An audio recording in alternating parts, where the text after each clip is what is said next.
Hey, welcome to the podcast. Thanks for having me. You're very welcome. I'll just ask you this quick question and we'll jump back into our conversation. For anyone Okay. who doesn't know you, who do you say you are? Well, I am Janeekis Harper, youngest of three children of great parents, born and raised in Southeast Georgia, and I am a follower of Jesus, quite Awesome. simply. And I guess we were kind of reminiscing a little bit, or I was kind of going back to how we met from early days of Southern Poly in college, and then going from there into the work field where we're now 12 years into our respective careers. So how was that kind of from you, or even start me back growing up in Southeast Georgia? So very stable. I actually grew up in a military town because my Mm, dad was a lifer. So okay. shout out to Stewart, Georgia. Mm, Savannah, Um, Georgia. Let's go. I don't know why people keep talking about they want to move there. Don't do that. Just Well, I mean, it's by the coast, right? No? it's it's fine to visit for a weekend, like one weekend out of the year. Yeah. Seen everything. You're done. You guys have Jekyll Island, right? That's down near Brunswick, and it's kind of the That's same right. thing. It's like Georgia's attempt at a beach, and it's Mhm. like, all right, Gotcha. guys, we tried. Right.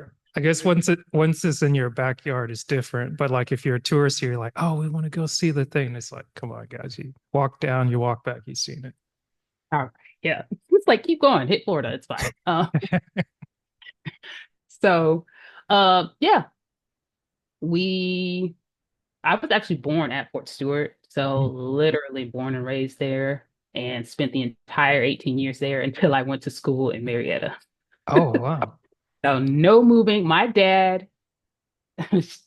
God rest his soul, he decided to retire in 95 and Mhm. we never got to go anywhere. I didn't. My brother and Gotcha. my sister, they, we're in Germany and Louisiana and they'd be like one other place, Fort Benning or something like that. Mhm. But um yeah, they just decided Hinesville was it. So we're just gonna put our roots down here and yeah. So um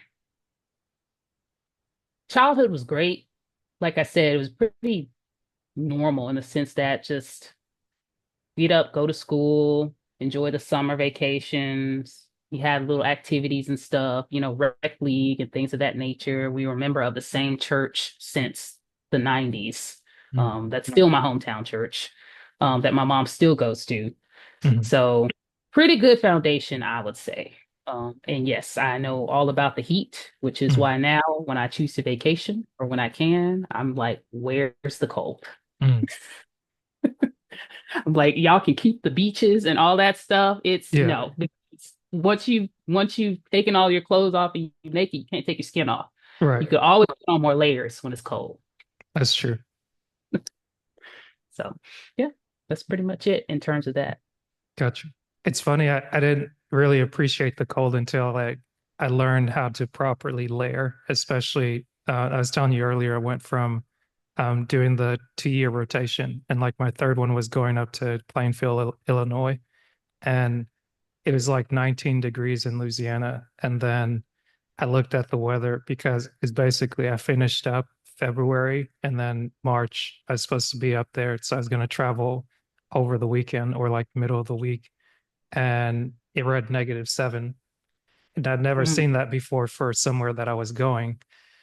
And it crossed my mind to be like, on second thought, it's nice. I appreciate you guys making room for me. Like, I really look forward to the experience. I wanted to get in on the first go around, but I'm glad you considered me for the second go around. But like, maybe I don't do it. But got over the jitters first time driving like a 22-foot U-Haul truck because they didn't have the little 10 footers and then pulling a trailer behind it. And it's supposed to be like a 14-hour drive. And it turned into 18 hours because once I got into the state of Illinois, it started to snow. And then, of course, you wait and they have the snow plows up there because in Georgia, we don't have snow plows and they don't ice the roads because that's not normal for us. But as It's soon fine. as they do that, the main thing I learned with driving that big of a truck was like, obviously, you got to watch how you turn from the outside lane. And then when you turn into a gas station, make sure you don't turn sharp and watch for your overhead clearance, like read those signs. They're there for a reason, but was able to get there without too much challenge. But I guess I'm kind of curious, like what was your experience like once you got to Marietta, once you left Southeast Georgia? I couldn't wait. I was Mm, sick of Hinesville at that point. Um, we had a super Walmart and like Wendy's. Like we didn't have a whole lot. Like now going back after college, they have a Chick-fil-A finally. They've had Chick-fil-A for like the last 10 years. And I'm like, where was this when I was in high school? Y'all had this nasty Sonics and you had Wendy's. yeah. Um, so not a lot to do, but now, we still have the singular movie theater, Mm, which is great. And a lot more of, Hobby Lobby now and a Dick's Sporting Goods. And so they're trying to, have more, I guess, things to do for all of the soldiers incoming and outgoing. It's a lot of yeah. families that come in and out. So yeah, by the time 2008 rolled around, I was like, hey, y'all be good. Mm, And came up to Southern Poly. I think I only applied to three schools. And I had basically put, I think, most of my eggs in the Southern Poly basket. I know that probably wasn't wise, mm, but I did it anyway. yeah. Because it felt I like the idea of a closed campus. Mm, Like Georgia Tech sounds great, and they turn out great people and all that yeah. good stuff. Have all the education and accreditations and all that good stuff, but I just did not like the idea of being downtown. Like my first experience going from a sheltered life in Mm. a military town going to an Midtown open Atlanta. campus. Yeah, I'm like, I already know myself. I'm good. I am good. Yeah. I will stay in the suburbs, which is what I Mm, liked about Southern Poly. They had a Walmart nearby. I was yeah. familiar with that, that type of stuff, and it was pretty simple. Like the campus itself was simple. Like you could find all of the buildings. It wasn't that difficult. Mm, You go to the one dining hall. They got fancy near the end and added that second dining hall, but mm, it's, it was fine. So it was cool. And then seeing like realizing how multicultural Southern Poly really was, yeah. the exchange students, and and I actually had a part-time student aid job with the athletic trainer twice. And Okay. so all soccer players being from different countries and all this other stuff. And I'm like not knowing any of that stuff. So it was pretty interesting to be there on campus and learn what I learned. And it was actually interesting because I actually went there originally for architecture, I remember not that now. construction.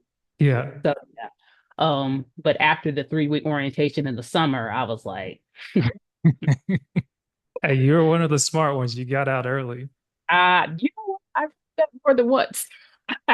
I've definitely heard that more than once. But funny enough, I made that decision based on my parents. Mm, So me being the last child, a quote unquote late in life child, mm, they were ready to retire mm, close to the time that I went to college. And so when I heard the requirements to mm, actually finish and thinking of the time and then thinking about the time, that time we were in a recession. So I right. was like, Because, yeah, oh yeah, 2008, you're going in, new president. I remember people being up right. in arms about that. It's like, what's the big deal? Like, just kind of excited about life. You're out of, like, similar thing for me coming out of North Georgia. And it was like, okay, I kind of halfway applied to tech. It didn't work out. And then one of one of the upperclassmen that was a year older than me, Nee Kojo. I don't know if you ever met him through the program, but he kind of gave me a tour with my brother of the campus, and he was kind of like ranting and raving about architecture. But I was just like, kind of had my mind made up about civil engineering. I forget if I was just like curious about it or just went down the chart where you're like, oh, what's the major? You start with the A's, then you go to the B's, and then it's like C's. It's like, that sounds cool. Let me try that.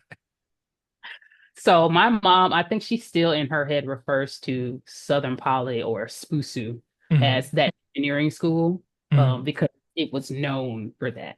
So mm, honestly, now that I think about it, when I decided to make the switch to go from architecture, engineering never crossed my mind. mm. Like it never crossed my mind. And I think that was because I was like, man, that's a lot of math and science. And I was just like, Yeah. hmm. But not knowing also that construction in and of itself had its own set of challenges Mm. after the fact. Right. Like learning it was pretty easy. Like my they gave us the opportunity to have a focus, so to speak, Mm, in the construction management department. So I chose land development, mm. and the math and things for that were interesting and all of that. But get to the real world, things are different, Right. obviously. So my first job out of college, and don't get me wrong, I am grateful, but I was Mm, an estimating assistant, mm. making $14 an hour. Oh, wow. Oh yeah. Um, for a commercial GC, Hmm. and they love to call it the estimating department. It wasn't a department, it was two of us. It was the senior estimator, and then there was me. And then after a few people left, I ended up doing like two or three different jobs. Yeah. Like I getting to the point where it's like I once had to run a bid down to Macon Mm. and then turn around and come back to the office. Oh. Like, yeah, I'm all right. You So, know, no, I was just going to say, you know what's interesting? I was sitting there thinking with civil engineering, they have the different legs of it. And like the actual civil engineering part, that's the land development. I didn't realize that that fell under construction management because I was sitting there when you look at jobs and stuff, it's like, where are you supposed to get this experience? Because like at a tech, you're not going to learn that. You're just going to get construction management, which is the overall. I mean, initially they started us off with like um, knowing the equipment, knowing certain terms, like obviously scheduling, knowing like float times and things like that, which is important for the FE exam. But then actually understanding like, oh, hey, land development is a thing because obviously you've got surveying that you do.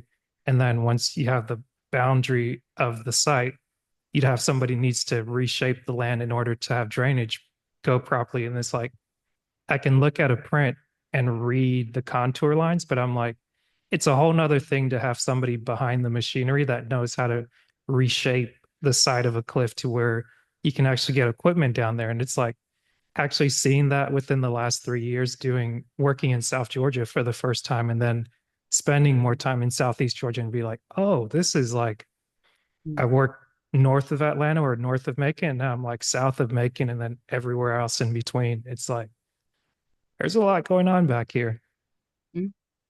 I have a special appreciation for superintendents.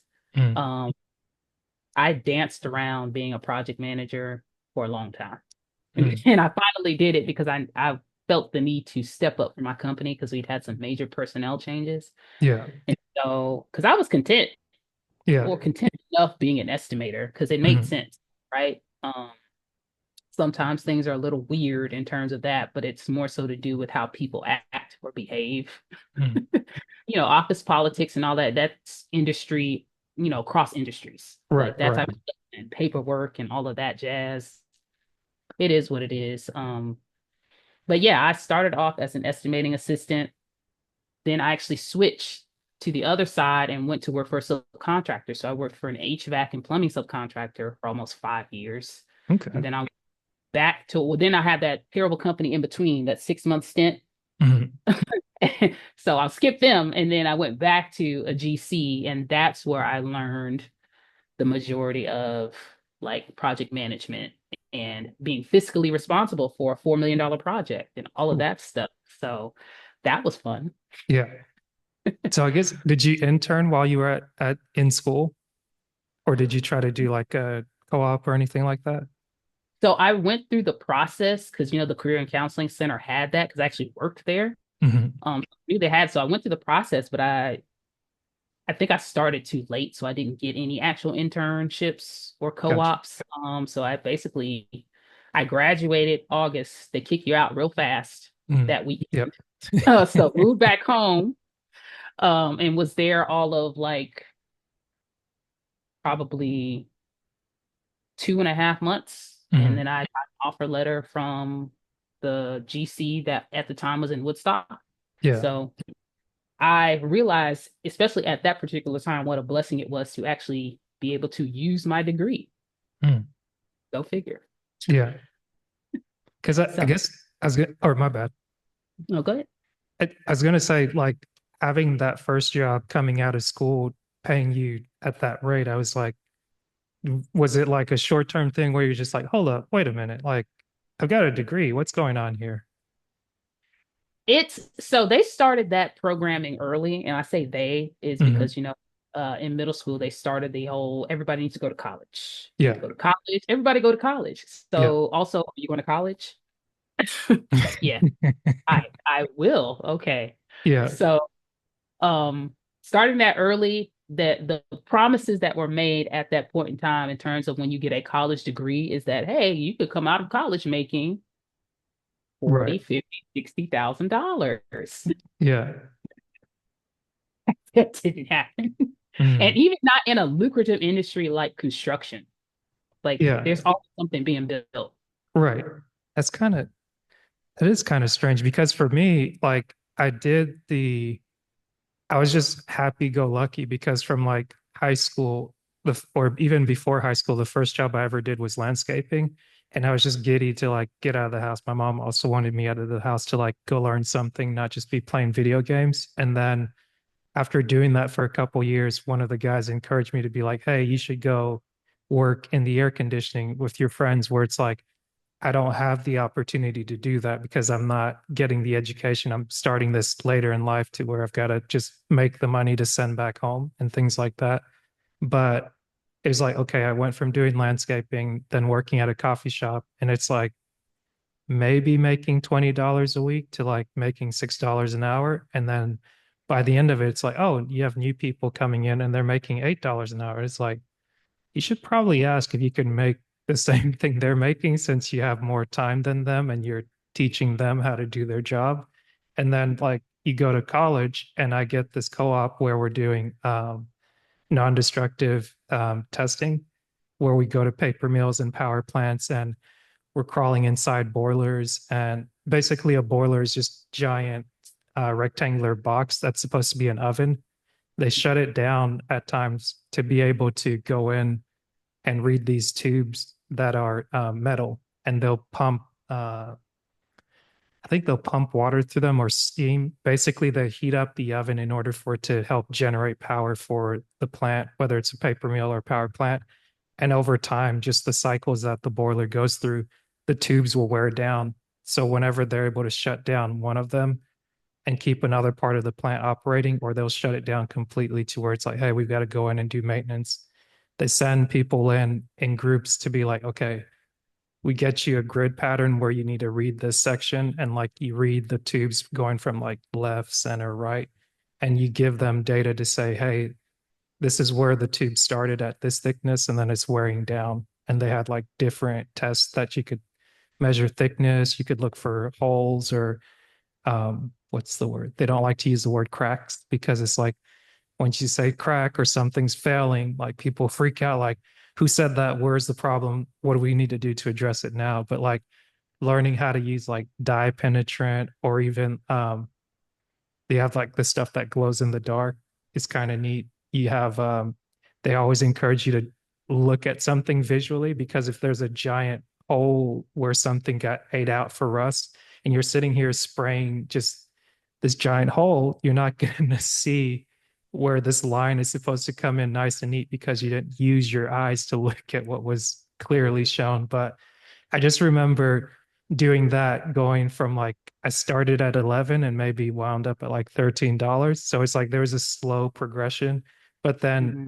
talking to the other engineers, obviously, like having started at Southern Poly and then going to tech, and you hear people that are like, oh, we're in here doing drafting. Maybe I'll do a little bit. Maybe I don't have to do a lot. I just put my feet up in the air conditioning. I might not Yeah. even have to do much. And I'm sitting here like, okay, I'm working on call, maybe working a 10-hour shift, a 12-hour shift. You go into a paper mill and you smell like the black liquor, white liquor. You try not to get that stuff on you. Your clothes stink. You're buying them from Goodwill and you're trashing them afterwards because otherwise it's going to ruin your washing machine. And it was just like, geez, like I can't keep doing this because, like, even when you talk to engineers that actually are working for the same company, getting experience as engineers, like one of the guys I played Ultimate Frisbee with, he was like, you can't come back here because, yes, you're going to be making $50,000. And it seems like a not now as a broke college student, but it's like once you get 5, 10 years into your career and you're still making the same thing and they're not going to try to promote you, you can't do that. So then that was kind of like the motivation to say, like, okay, hey, let me go look at that other job to see like where I can not just get away from the area where I'm at now, but kind of like push myself to go further and like try a little bit more to where it's like, okay, you don't have a lot of college debt.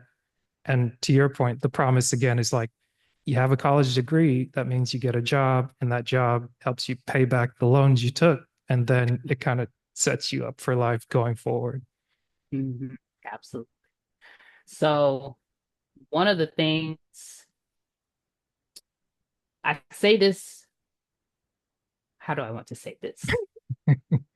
I got boomer advice, Mm, which is why it took me so long, I think, because job hopping is frowned upon. right. But really, job hopping is how you make the bigger leaps. Yeah. And I Yeah. didn't learn that until after the fact. And so, I'm trying to stay at one job, but not knowing that that job ceiling for me specifically is like $45,000 or, and not being able to use that. And so almost feeling bad for the fact that, I wasn't able to stay here for 10 years because my Mm, parents were government workers. And so right. they were able to stay and retire for the Mm, most part. Like my dad retired from the military right. and then he was close to retiring from his job at like Lockheed Martin, which had a government contract. So he basically ended up doing the same thing he did in the military, just work on generators and stuff. Yeah. And so my mom, spent 30 years there and stuff Mm, like that. So using that as my barometer, when I started feeling this extreme level of agitation mm, at certain jobs because people ain't acting right, mm, then it became a thing of like, if I leave, I'm not doing what I'm supposed to do, or I'm not sticking it out, or I'm just being, I just need to suck it up type of yeah. thing. It's like in construction, though, it's Oh, a special industry for Black women. Special. yeah. So, Especially um, construction workers, you get around them, you got to have a thick skin. Otherwise, it's like you're not going to last long. They're going to make sure of that. so I think that largely has to do with the culture because I Mm, mainly office, I didn't have too many issues of that. In mm, fact, I almost say that the guys out in the field treated me pretty respectfully yeah. in the sense that they tried not to curse in front of me and they Mm, tried, might right. pull the Right. pants up so there's no crack showing and stuff like that. You know, You don't so I get the appreciate occasional that. plumber crack just Yeah, waving your way. exactly. Uh, So it was more so to do with like my office peers mm, in terms of like agitation and stuff like that because certain things wouldn't make sense. Or if you told me like, hey, this is how we're going to do something, but mhm. then you're not enforcing the rules, I'm like, are the rules just different for me? What is going on here? Right. Right. Like, how is that allowed? Like, I mean, there are some people who are just gifted with like being able to talk themselves out of situations and things like that. I've come across them, and Yeah. that's fine for them, but it don't work for me. Mm, So, I need for there to be structure and you know SOPs. That's mhm. a big thing for me. It's just like, all right, what because if it lives in your brain, like as a CEO or a founder, if it just lives in your brain, I you don't pay me enough to read your mind. Right. You can't, in fact. Yeah. So let's just get it all documented, lay it all out there, provide training, invest in your employees. And, I have been in some places where that went better than others, and then other places where it was just like, what are we doing here? Like it's that meme with the dog or everything's on fire and he's like, it's Mhm. fine. It feels like that.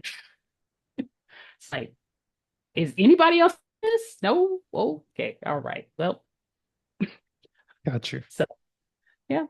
So how'd you get over that like initial you got to stay here for like till retirement? Because for me, almost the advice that I got was like, hey, no matter how hard it gets, at least try to stay 2 years into your first job. And then from there, after the 2 years, you can go.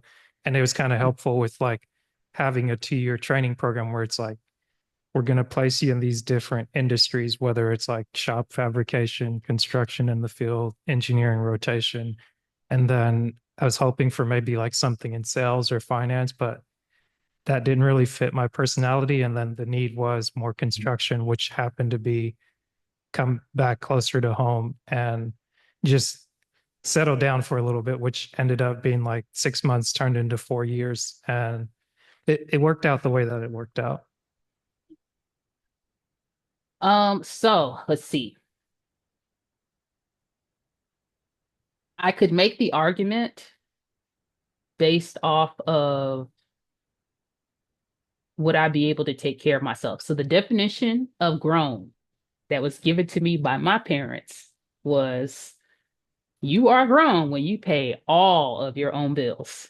Mm, So I can't do that making this money here, but this other mm, company wants me and it makes sense financially right. for me to, you know, climb, I don't want to say climb the ladder, but advance as far Yeah. as salary and wages and stuff like that. Because at the time, I still had to pay a student loan. I had to grab my car insurance from my parents at some point. I had to, Mm, those were the two things that were left. And that first job was not getting it. Like that was right. not doing too well in terms of like I had to cover my rent at the time was like $720, which Mm, I missed. yeah. It's But it's funny what prices used to be. It's like, oh, must be nice. yes, no, nowadays like you got to spend a cool 1,500 to be somewhere decent. Yeah. That's not getting you luxury. So um let's see. Where was I at?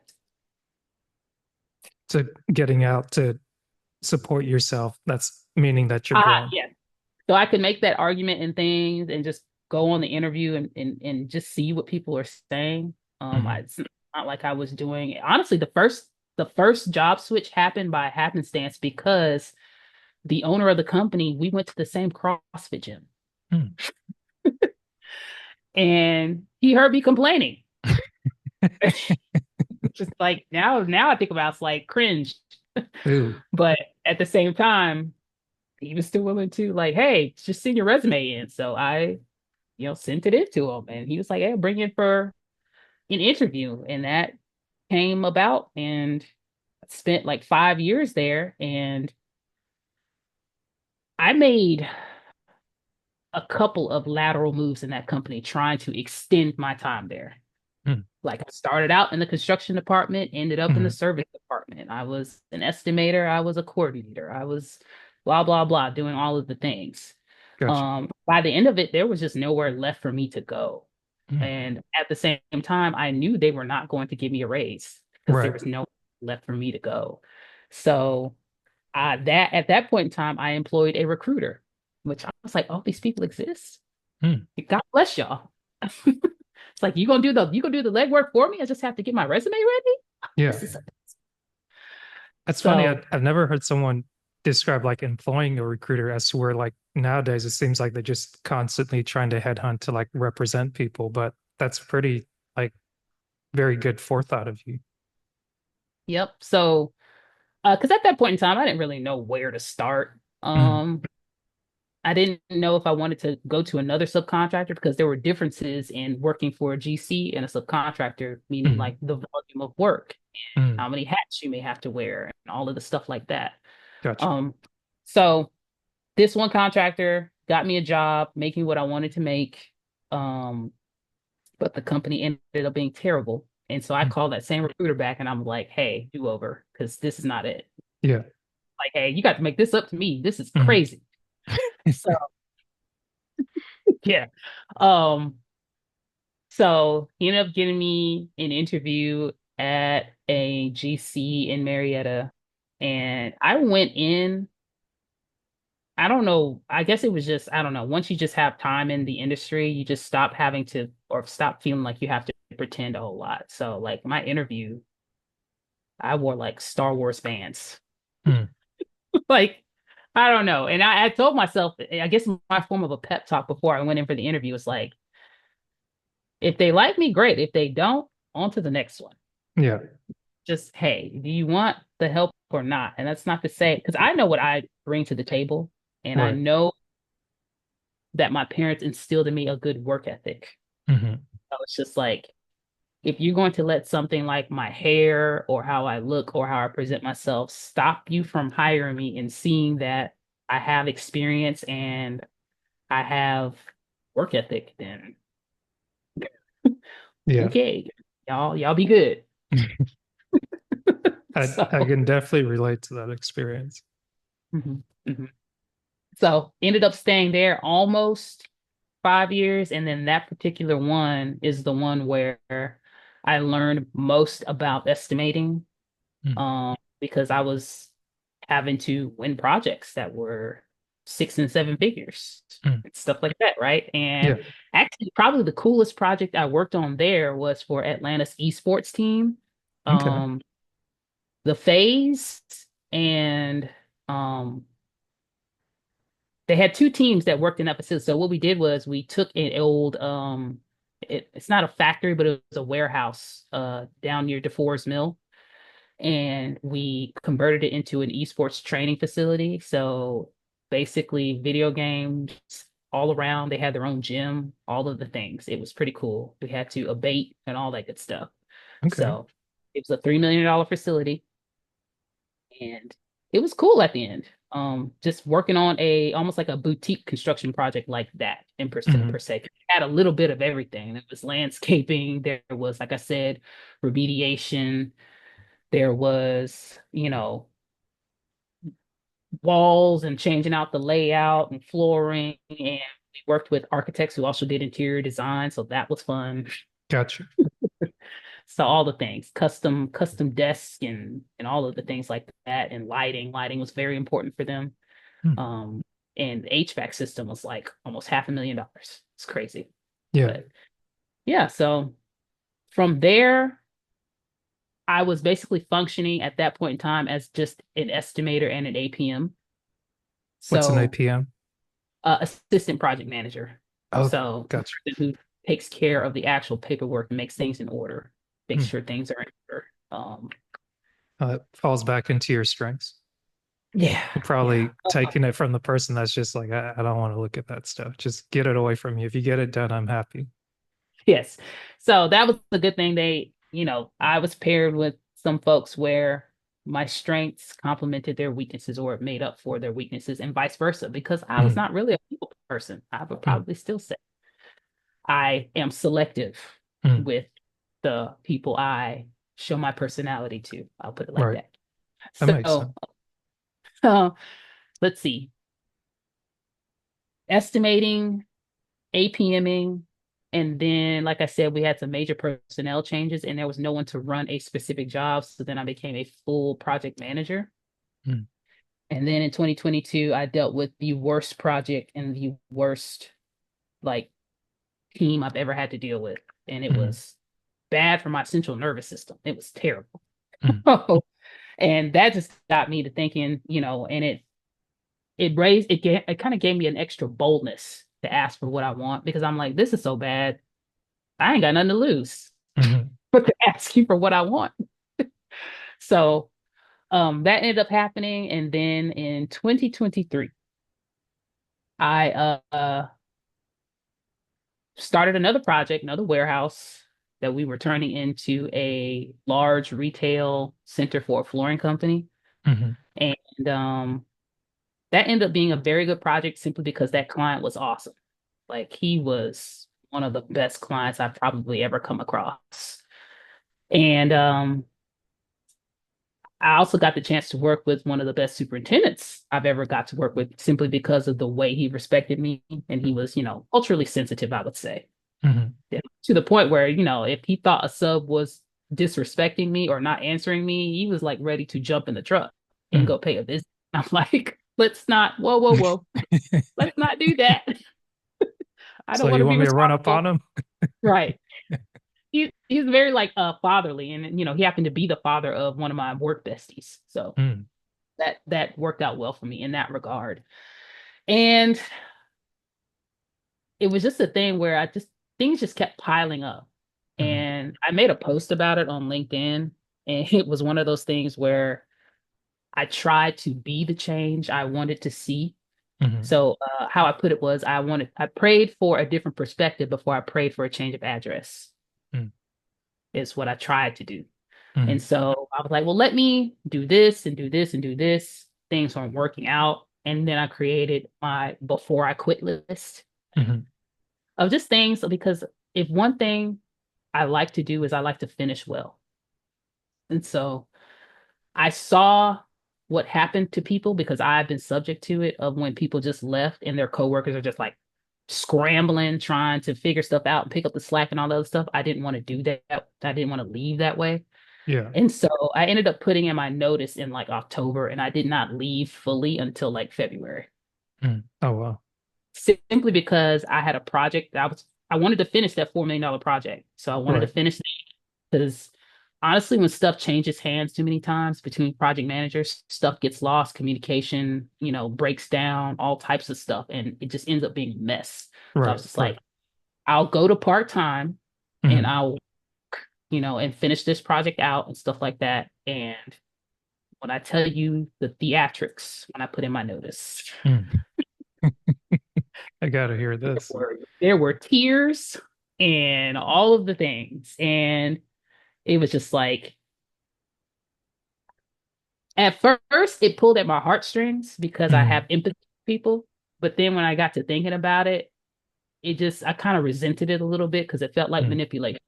Yeah. It's like, So where it's was just, all this before? Like, you guys had all these feelings, huh? It's it's like, different. I didn't what know was you wrong? had a heart.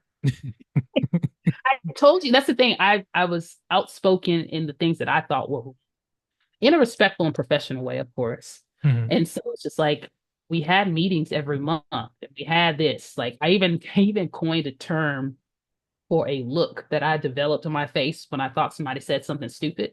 mm, And they called it J eyes because that's what they called me. mm. It's like, uh-oh, J eyes, what's going on? And it's just like, I'd rather not just Yeah. let's not in this forum. And so yeah, there were tears and there was shaky voices and all of the things. And I still left. Yeah. And I ended up working with a friend. Um Actually, so I became an entrepreneur. Funny enough, at the end of 2023, I filed the paperwork and all that stuff. I had no designs to do that before. Mm, Um, so I did that, started working with a friend who owns a drafting business, and that kind of dried up in a couple of months. mm, And so I was like, okay, let me figure something out. So I've spent 2024 kind of going through the process of like just figuring out what it is to be a solopreneur and what am I going to do, because I pivoted like twice. So at first I mm, was going to work with subcontractors because a lot of times they leave a lot of money on the table because they don't have mm, in-house help. mm, And I switched to homeowners and I created this planner because people are getting scammed mm. when they're trying to do personal construction projects. Yeah. And it's just like you don't have to do that if you just kind of follow these like simple things. And so I created this whole planner Mm, and announced it and launched it um last, what year is it, 2025 December yeah. of last year. And so now I've gotten to the point where I realize I think I'm coming to the conclusion that construction and working that long in construction was like a stepping stone, Yeah. or more so like a training ground to kind of what I do now. Because I know how to be fiscally responsible. I've done the project management. I know how to estimate, Mm, in which case estimating is actually common to all the industries. They just call it different things. right. but you got to count stuff and you got to assign a price to the stuff. So Right. But I mean, it seems like a lot of people maybe avoid it, whether it's in doing taxes or having an accountant, like somebody that keeps up with, hey, we need to have a budget where it's like, this is what we say we're going to spend. And we stay somewhere in that range. It's not just like, well, I'm just going to spend and not really look at it or worry about it. And it's like, I don't know how this happened. It's like, really? You don't know how you spent this much money? It's like, well, you got out of the house, you went to the store, you tapped your card, you went to the next store, you saw that thing, you tapped your card, and then you just did it a couple of times and the price kind of grew. And then come out of the grocery store spending $70. It's like, what do you have there?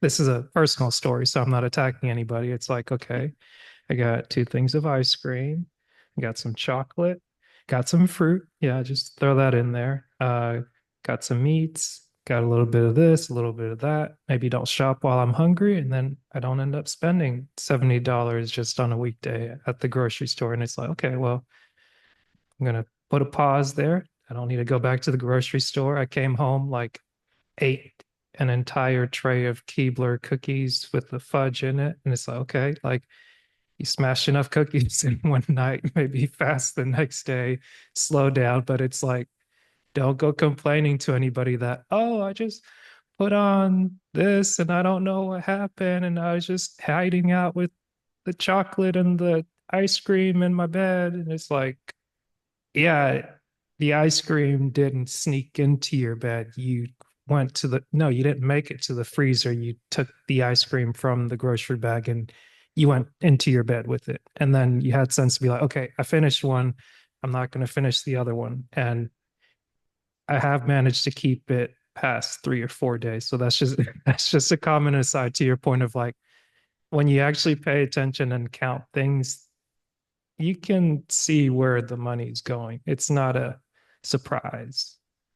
yeah, I think it's just the courage to face it. So Yeah. part of accountability, right?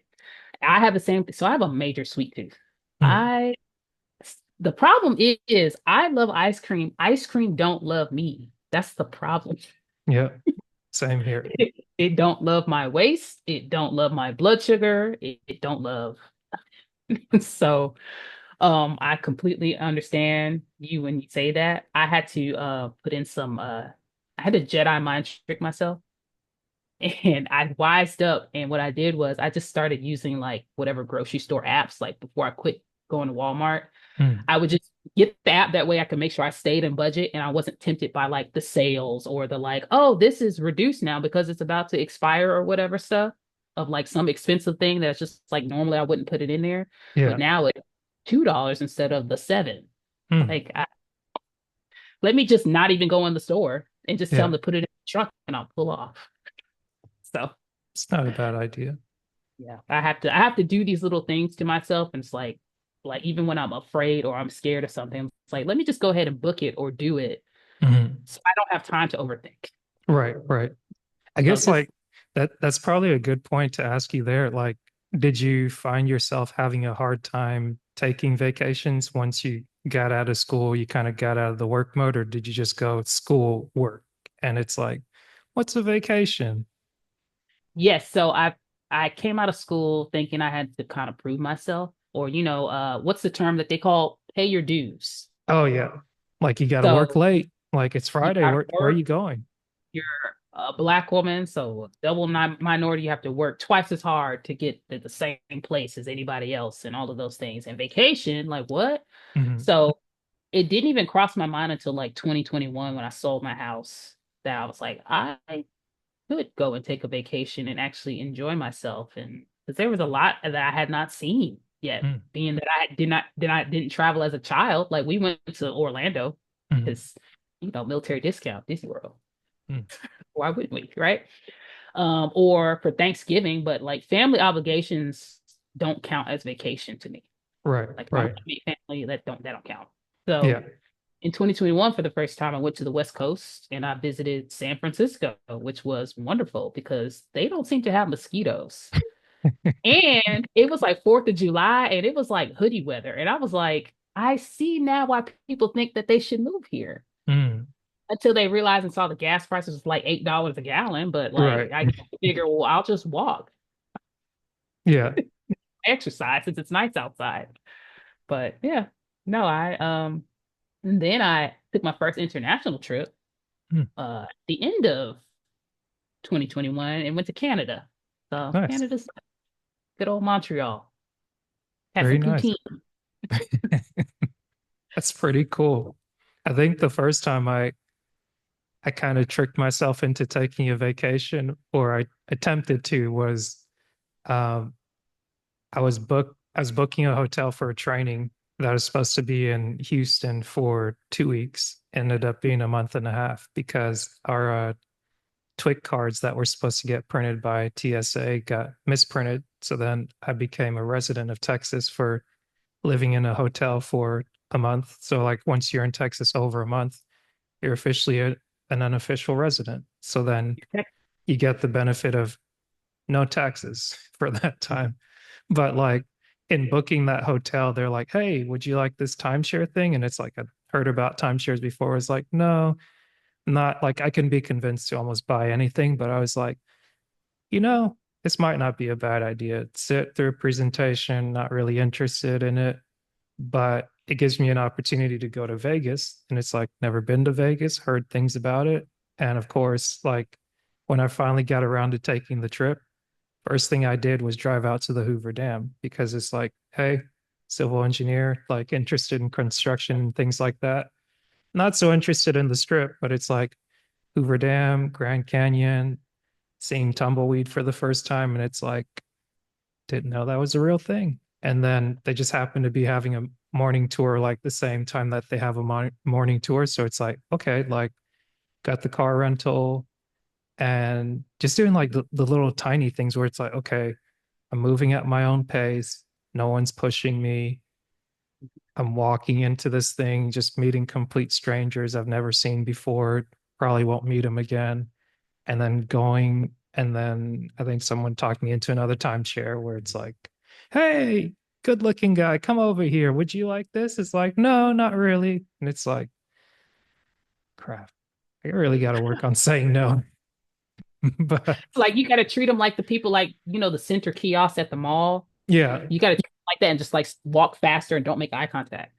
well, funny thing about that, I think that's how somebody talked me into getting Christmas gifts for my sisters, where it's like I'd gotten scolded before about not getting proper gifts because they would gift me things, and I was like, well, if it's gonna be a tit for tat, let's have a compromise. Like, you don't get me anything, I won't get you anything. That way, you won't feel bad. And then I was walking through the mall in Louisiana, and it was like this lady was like, do you have any women in your life, any that'd be interested in this? And it was like a nail filing kit or something like that. And I was like, maybe my sisters would like that, so I'll get one for each. And then they were like, oh, you actually got a gift. And I was like, yeah, I made an effort. It was maybe 3 months ahead of time, but he came to mind. Maybe somebody just talked me through it because they were at the kiosk, and I didn't know how to just be like, nope, or just not make eye contact with random people. I'm always like, hey, hello, hi, hello. And it's like, just, you don't have to say hello to everybody. Just kind of go where you're going and leave out. But then it's like this weird thing where you're like, you see someone on the side of the road and it's like, I feel bad. I feel this way. And it's like, well, this person might be nice. Or then you end up like another story on the news where they're like, oh, this person is trying to be nice. And then they end up being a news story. It's like poor man tries to give money and then that didn't go well.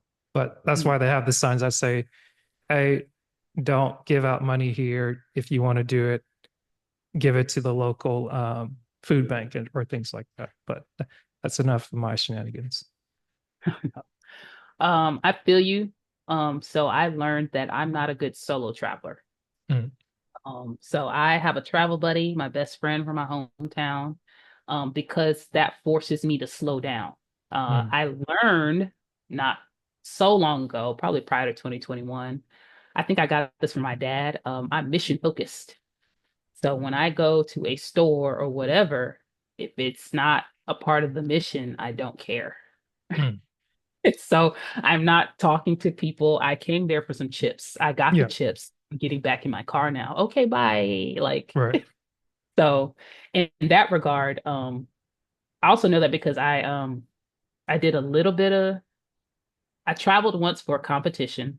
I was competing in strong woman back in like 2016 or something like that, 2015. And I went to Memphis because the competition was on Beale Street. Mm. And it's Beale Street in Memphis. And I went to the competition. One, went back to my Airbnb, went to sleep, and then got back on the bus. Like that was it. I was not fixing to like I had to force myself to eat. I was so tired. Mm. But it was a thing where I could have extended it and stayed a couple more days. But once again, it's like I wasn't used to having to take vacation. Maybe some part of me thought I hadn't earned it or something at that age. I Mm. don't know. But things are different now. I'll tell you Yeah. that. So, so in that regard, like I also can relate to what you were saying in the sense that I like to do things when I'm on Mhm. vacation. So I like adult interactive stuff. Yeah. Um, for instance, for my birthday, we went to Chattanooga. I met my best friend, picked her up from the airport. We spent the day in Chattanooga, Mm. and we went to a whiskey tasting. We did like a whiskey flight, and it was learning about all that stuff and all that, and tasting the whiskeys and all that stuff was fun to me. So Yeah. like doing looking at the architecture of buildings or stuff like that. So I completely feel you when you like, I got to Vegas and went to the Hoover Dam. Yeah. Same thing. Because So, it's like, aside from that, in the Grand Canyon, even in Vegas, there's this area that just tripped me out called the Red Rocks. And it's basically, if you wanted like the quick tour, you can drive around this loop in 30 minutes. But like people go there to like actually hike the hills and things like that. But just seeing the color palette of the mountains, I was like, wow, that's crazy. And then from like 2022 to 2024, when I worked in geotech, and seeing like the different kind of soil that's underground, it's like, wow, I didn't know this was here. It's been here for years. And like you dig a hole and you're taking out samples and you're like, wow, this is purple, this is gold looking, yellow, this, that, and the other. And it's just amazing. And seeing that above ground and seeing it underground here and just seeing like, okay, well, this is what you get into when you're near the coast in South Georgia, and then you go up to North Georgia, Northeast, Northwest Georgia, where it's more rock and things like that, and you see different kind of cord rock, and it's just neat to be like, all this stuff is under your feet, and you would never know it unless you just happen to be doing a test that's directly tied to that, and it's like, might be nerding out, but at least I'm enjoying it. Like I didn't know exactly what I wanted to do going to college, but like taking a class, finding a discipline, and then just like the harder it got in a weird way, it's like I kept enjoying it. And it's like, is this weird? Like everybody else is complaining, but I'm like, kind of like this. And then learning later on to be like, okay, well, it's one thing to be good at your job, but it's also smart to get compensated for the work that you're doing and not just being comfortable with like, you do a good job, you work hard, and yeah, like your reward for doing work is you get more work. And like if you don't know how to leverage like what it is that you do and develop yourself personally to where your public speaking improves like your personality between people to where people would be like, wait, you're an engineer? And they're like, okay, like you're like approachable, you're not standoffish, like you actually act like you care about people, and but at the same time not letting that empathy be taken advantage of by people that like to manipulate, and they're just like, oh well, I'll just dump my work on you and just like, can you do this, can you do this? It's like, no. It's like, why not? It's like, no. Like, just no. That's a full sentence. It's like, I don't have to explain I've got to do this for that reason. And I've had plenty of help, just like even on a weekly basis, kind of just being reminded like, yeah, you don't need to do all that. It's like, okay, like being able to go out and watch the Superman movie yesterday that just came out in theaters, and just being having it like this nice little treat of like, don't go to the movies as much anymore. But thinking back to our freshman year of college, and the two movies that come out are Tropic Thunder, which was the first one that I went to see. The year before that, or even in the same year, it's like you have The Dark Knight coming out, Tropic Thunder, and then Iron Man comes out. And it's like, wow. Like at the same time, it's like you're a college student. You're not really thinking about, oh, the stock market just crashed, the housing market just crashed. Like you're not thinking about that. You're in this nice little insulated bubble where you're going to class. Like I went through all the math classes, starting with pre-algebra, working all the way up to differential equations. And it was like a weird thing where like I didn't think about how difficult it was going to be and having to take calculus 1 through 3. It was just like, hey, this is what's on the curriculum. I need to finish this in order to get the degree. And it was like, do you get a technology degree or do you transfer to get the engineering degree? And the whole thing was like, you met people that were like you, strange and nerdy, but like that's who I got along with in high school. And then you're not really being judged on like who you are. So it's like you hang out in your bubble, you guys enjoy that. When you go home during the holidays, you see your family.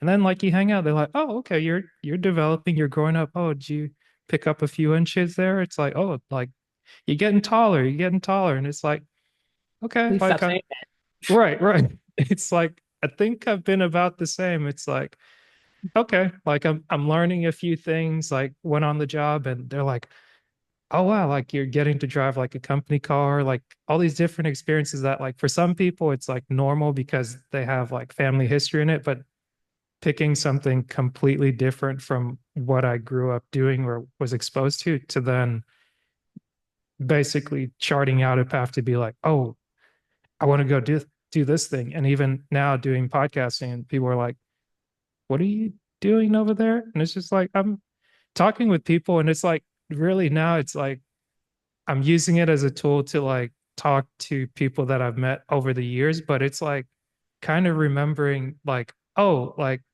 there's a lot going on in the world, but there's a lot of cool people that I've met. And like actually hearing someone's story besides like, oh, we just went to school together or we had a class together, where it's like, that's not who that person is. And it's really hard to keep up with people like outside of you go to school, high school, maybe there's like 100 of you that you graduate together, depending on like 100 to 1,600. And maybe you keep up with like three close friends. And then you go to college, that grows a little bit more. And then you go into like your professional and you doing general contracting. Like you have so many contractors that you work with, and they have their individual people and you just rotate through like, okay, I've met this person and that person, and you work hours with those people. And it's like they become your family in a weird way. And it's like when you're working on a project, whether it feels like chaos or things are just humming along, it's like nothing else in the world matters. And then when I just started thinking back to some of those things, when you're having some of the moments where it feels like the world's upside down, or people were like, the sky's falling, the sky's falling. And I'm like, is it really? Like, didn't we just do this last year and this year and that year? And it's like, oh, it's an election cycle. Okay, give it a month, give it 9 months. This will have this baby called new leadership or whatnot. They'll go through the growing pains and then we'll do it again. And it's like, yeah, I'm not gonna deal with that. You guys have fun with that.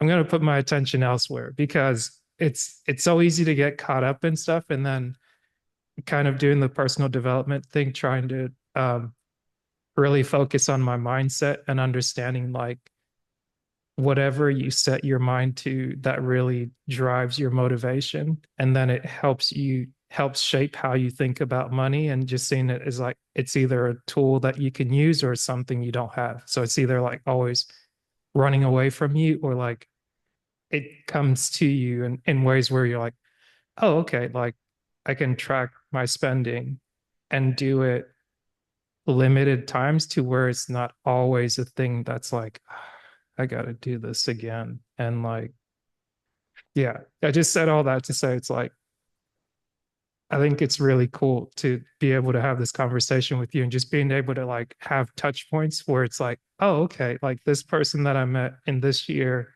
actually lives in this area that I visited like a few times in high school. I went to like the Savannah Southeast area, but then it's much different when you go there for work and you're like, okay, like I'm here, we're coming here this week for power poles that they're going to be installing. And then like one weekend we're in Brunswick, then we're at a substation, then we're in another area. And I'm like, okay, I'm putting down pins on my GPS. And then I can kind of zoom out and be like, oh, here's all the projects we've worked on. And it's like, oh, it paints a little picture. And it's like, that's pretty neat. Mhm. Absolutely. You You have any, said something, um, what did you say? You said something about this is why I typically take notes. Oh, gotcha. I know what I'm gonna do. I was you mentioned something, personal development. Mhm. And it's one of those things where I it pinged in my head because I think last year was probably a growth spurt for me. Simply because I got certified as a coach. Nice. So I went through that process and met a ton of people, right, that I kept up with. Mhm. Um, and, and the reason why, like, I didn't set out to have a life coaching business or anything of that nature. I actually did it to improve my soft skills. Mhm. So, um, I definitely understand in terms of like personal development. And I was just actually telling somebody the other day, I was like, man, I wish because of my personality and how I am, I wish networking had been a class in college Mhm. because I'm just now picking up the skills and things for that now at 35. And Yeah. it's just, I could have used that one in my early 20s. And then another thing you said was like, no, it's a complete sentence. It's like creating healthy boundaries and things like over the last few years, even with like family members. Mhm. And it's like respectfully being like, Yeah. no boy. People are going to be upset, but it's You're like, right. hey, like if things change, Mhm. I can reassess, but at least being able to say no, it's like I didn't make this grand promise where it's like, but you said, and it's like, what did I get myself into this time? And then to tack on to what you just said is a saying I've heard before, upset never killed anybody. Mm. So I can live with that. And so can you. So I, you'll I be think, okay eventually. yeah, that's true. Because it's like somebody might not talk to you for a while, but it's like if push Promise? comes to shove, maybe if push comes to shove, maybe you get a call. It's like, oh, this is a nice surprise. It's like, okay. And then wait a minute, wait a minute. Oh, that's why you called. No, can't do it. Yep. Sorry. Yep. I guess you'll just be upset with me until the next go around, but it's not the end of the world. Unless presents I have to buy. Yeah. Well, it's weird because that was one of the things for me where I was like, I felt the kind of way about like, oh, like, am I going to buy this present or that? But then after a while, where I'm like, okay, maybe, maybe I'm viewed as a selfish because I'm not just buying gifts or coming up with these different things to do. And then it's like, um, after a while, I just don't feel bad because it's a two-way street where it's like am I doing something for approval or am I doing it because I actually thought about it and it's something that um, works to, it's like a mutual thing. It's not just like, okay, I'm doing this because I feel bad or I don't want this to like impact me negatively. Then it's like, okay, like you just, you keep trying to appease. And then as soon as the other shoe drops, you're just like, oh crap, what did I do this time? And like you're constantly playing like catch up. And I'm like, I don't like this feeling. But then to your point, when you start actually learning how to apply boundaries and like respect the boundaries that you applied, and it's like, oh, that weight that was on my chest feels like it's kind of off. I can breathe a little bit. And it's like, okay, okay. Like I made it. Like I didn't die. It's like I survived. Absolutely. It's scary Don't get me wrong, and it's easier said than done, but you still got to do it. Yeah. Otherwise, you end up suffering. Yeah. So the way I grew up too, to your point about like presence and things like that, is we weren't like Jehovah's Witness that we didn't believe in like presence or anything like that. But Mhm. like as we got older, we learned to expect less because we knew it wasn't about us. That's what our parents taught us. Right. And Right. so by the time I was 18, I'm like, if you get me something, great. If you don't, okay. Yeah. You want to go grab some lunch? Like I don't Right. care. Right.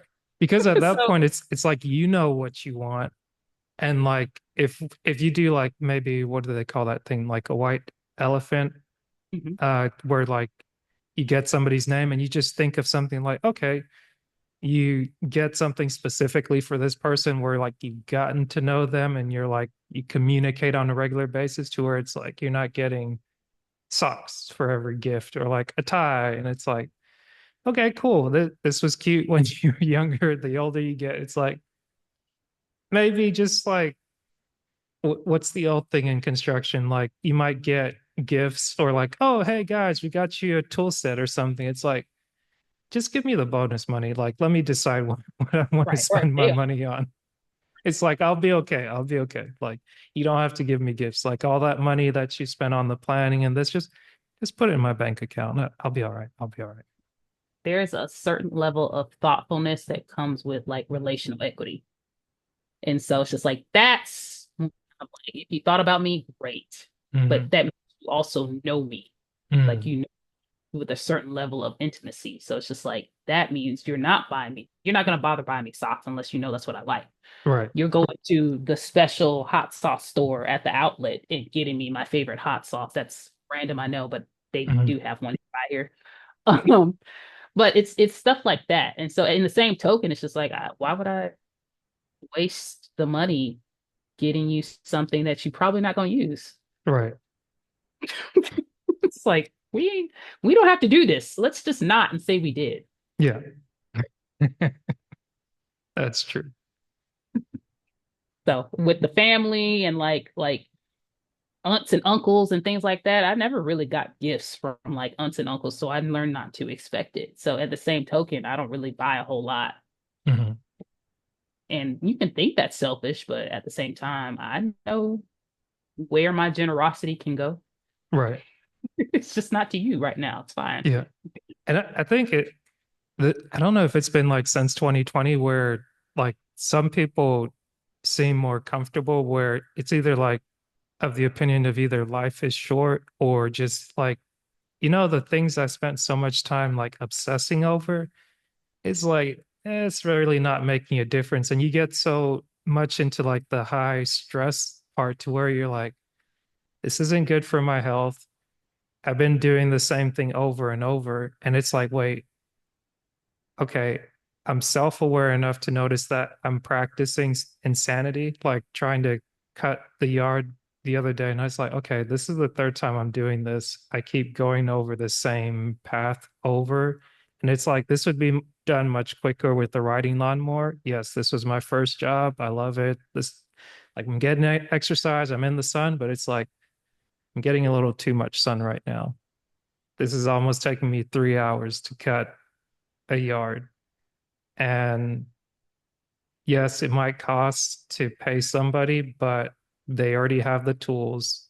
They already have something established. Rather, I put the money there and focus on where else I can be spending my time or just enjoy doing nothing while somebody else is doing that instead of being like, I have to be able to solve this problem by myself.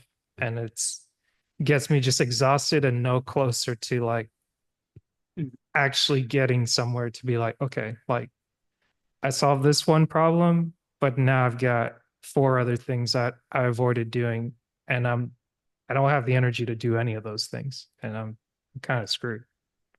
Yeah. So I am a person that will pay for convenience in the sense that, and I can use the term wealthy, and I'm not just speaking about like financially wealthy, but Mhm. wealthy people spend their time or they spend their money buying time back. Right. So it's like I want to hang out with my kids. I don't want to spend 3 hours doing laundry when I can just drop the stuff off at the whatchamacallit, so I can spend time doing what I want to do. Mhm. So I completely understand that. It's just like, can I cut my own lawn? Yes. Mhm. Should I spend 3 hours on Saturday when I have other things that I want to do or need to do? No. Oh. Can I wash my own car? Probably. Yeah. Do I want to? No.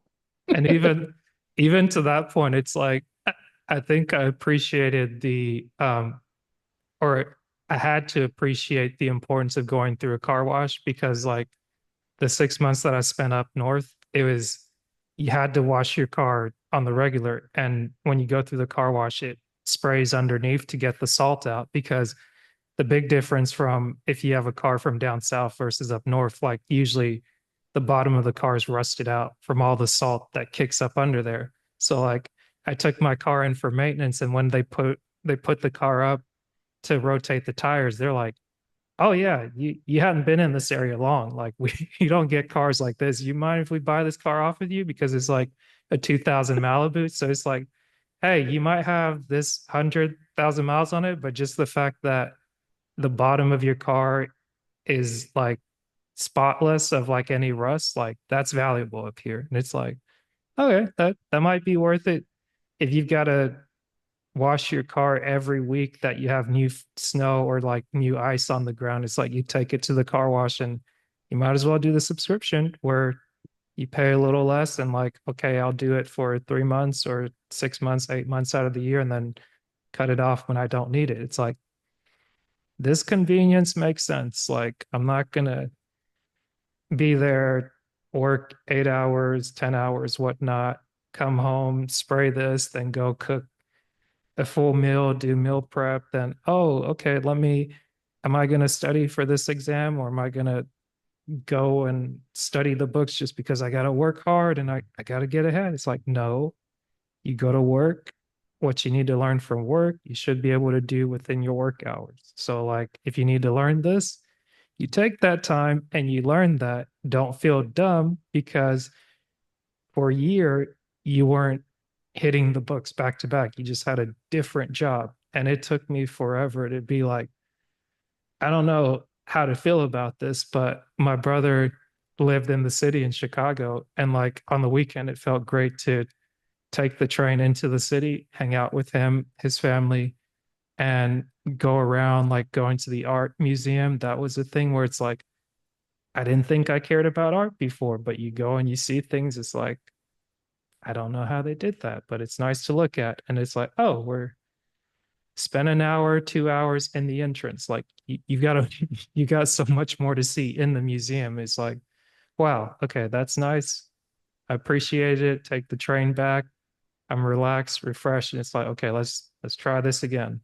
And getting encouragement from management where it's like they reaffirm to you that, hey, you graduated from a good school. Like the last two jobs that you did, you've had great performance reviews. Like people that actually care, like you mentioned, that fatherly figure where it's like they're competent in your discipline and they also see in you the good, where it's like, we need to nurture this, not just beat you up upside the head, like you should know this. Like we ask for the best. It's like, no, you're in a training program. We need you for this period of time and we need you to be effective at this particular thing. Take your time to learn it because that's problem solving in real time. It's not just you come out of school, you're a genius because we're paying you this much. You must know everything. It's like, no, that's not how the real world works. So there's a term that I've heard in construction called plug and play, Mhm. uh, referring to people that you can just hire and they'll hit the ground running. But it's Yeah. like, given the fact that every construction company does it differently, Mhm. that's a myth. Yeah. It's a myth. It's just like, just go ahead and get used to the fact that you're gonna have to show somebody and dedicate a little bit of time to showing them the ropes. It's Yeah. fine. And more to that, your point of like being able to go to the art museum, visit your brother and stuff like that, that's just good stewardship.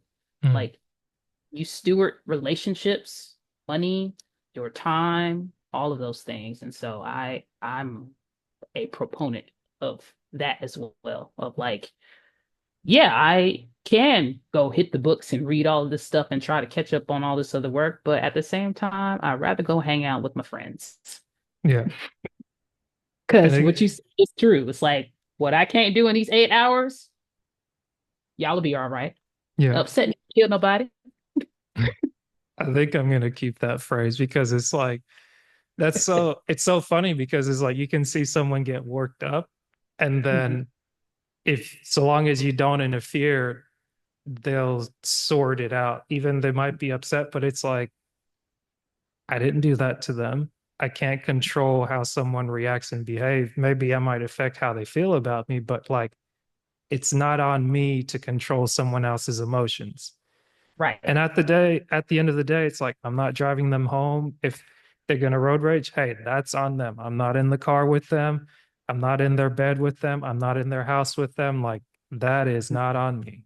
To your point, upset didn't kill anybody. right. It's and more than that. It's like at the end of the day's gonna end. It's Yeah. like it's like y'all will be fine. You'll be fine. That's awesome. Well, let me not keep you too long. Uh, how can people get in touch with you to either learn about the planner that you developed and like what you're doing now with life coaching and just what to look forward to more so in 2025 and going into the new year? Well, geez. Yeah, I guess the new year is right around the corner. How'd you say that? Oh gosh. Oh man. Ugh. Knock on wood. Oh, It's all good. okay. We'll We're be fine. still in good That. hand. Uh, I would say LinkedIn. So that'd be www.linkedin.com/in/Janeekis Harper. All one word, JaneekisHarper. Mm, And then on IG, I have Orchestrate, ORCHESTR, the number eight, V as my mm. handle for my work IG. And then I do have a website of the same, which is orchestrateb.com. So ORCHESTR 8V.com. Okay, cool. And from the first question I asked you, are you still who you said you were? Yes, I would say now that I've kind of gotten out of the rat race, I'm more of who I thought I was Hmm. now. So absolutely. Awesome. Well, thank you so much for taking the time to have this conversation with me today, Janique. And oh, my bad. I was like, I don't want to mess up your name. Correct me. It's Janeekis. Janeekis. That's right. I was like, that's the one thing I do not want to mess up today. But thank you so much for having the conversation with me. And it's always a pleasure to catch up with a friendly face and an old friend. Absolutely. Thank you so much for having me. You're very welcome.